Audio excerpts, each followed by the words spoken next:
Morning everyone, this is Kavya Datta working as a lecturer in Devi Mahalakshmi Polytechnic College.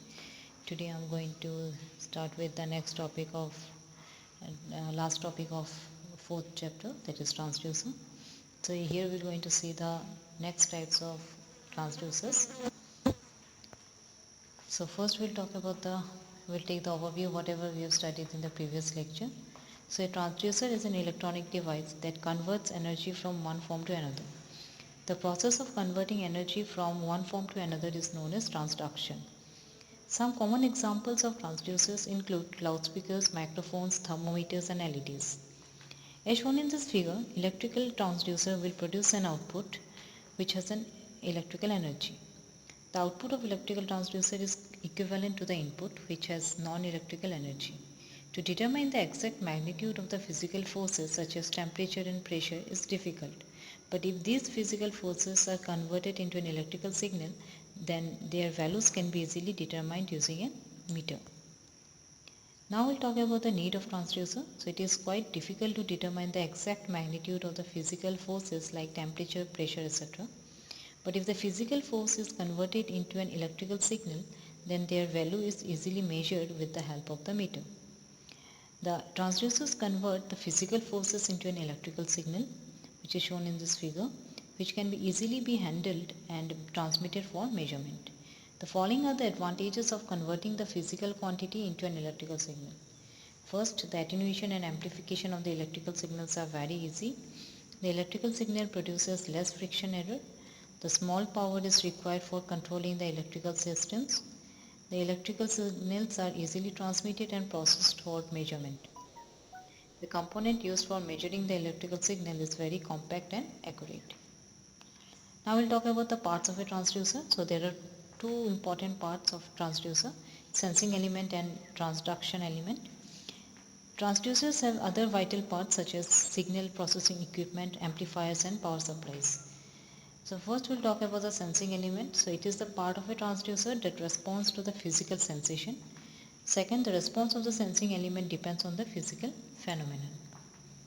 Next we'll talk about the transduction element. The transduction element of the transducer converts the output of the sensing element into an electrical signal. The transduction element is also called the secondary transducer. Now we'll talk about the types of transducer. So first type is active passive, second is analog digital, third is primary secondary. So these three types we have already discussed in the previous lecture. Today we'll go for a resistive transducer, capacitive transducer and inductive transducer.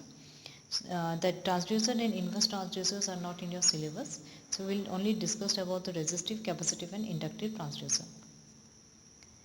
So first we'll discuss about the resistive transducer. So a resistive transducer is an electronic device that is capable of measuring various physical quantities like temperature, pressure, vibration, force, etc. These physical quantities are otherwise extremely difficult to measure as they can change easily. However, using this transducer, we can easily calculate the values of these quantities. The resistance of this transducer changes concerning the change in the physical quantities.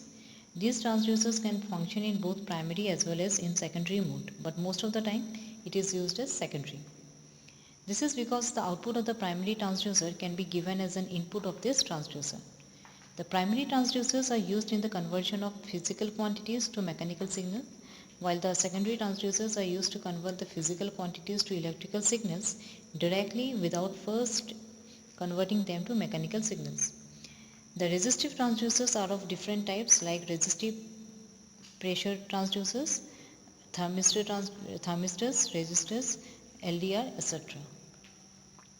Now we'll talk about the capacitive transducer. So a capacitive transducer is a passive transducer that works on the principle of variable capacitance. It is used to measure physical quantities such as displacement, pressure, etc. In these transducers, the capacitance between the plates is varied because of the distance between the plates, overlapping of plates due to dielectric medium change, etc. The working principle of capacitive transducer is variable capacitance.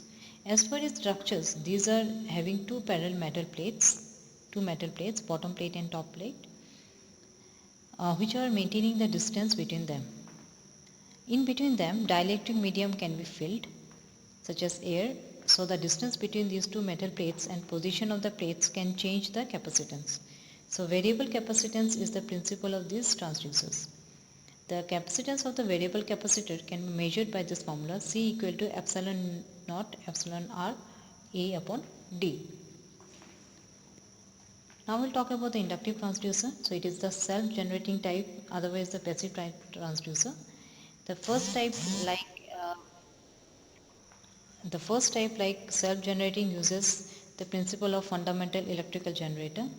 The electric generator principle is when a motion among a conductor as well as the magnetic field induces a voltage within the conductor. The motion among the conductor and the field can be supplied by transforms in the measured. An inductive transducer is an electrical device used to convert physical motion into modifying within inductance. Now let's just take a minute and try to answer this question. Resistive transducers are what? And third, second is a capacitive transducer works on the principle of what? An inductive transducer measures the variation in what?